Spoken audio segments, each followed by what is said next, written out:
कथरिया हम तड़पिला जैसे पानी बिन मछरिया हम तड़पिला जैसे पानी बिन मछरिया हम तड़पिला जैसे पानी बिन मछरिया पूरी के सुतत होबा खाना ये कथरिया हम तड़पिला जैसे पानी बिन मछरिया जिया के सुखवा पिया हो भइले रे सपनावा से जिया के सुखवा पिया हो भइले रे सपनावा से जिया के सुखवा पिया हो भइले रे सपनावा खुशिया पे हमारा राजा हो खुशिया पे हमारा राजा हो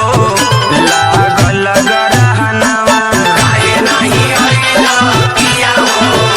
अपना भवनवा काहे नहीं आइला पिया हो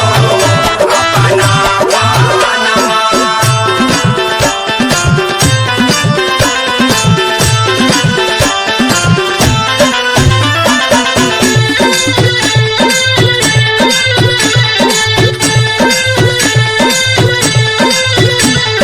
काहे नहीं आइला पिया हो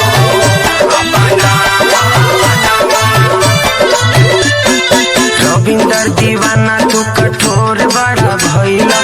अपना ये पगली के सुधिया भूलैला अपना ये पगली के सुधिया भूलैला अपना ये पगली के सुधिया भूलैला। रविंदर दीवाना तू कठोर बड़ा भइला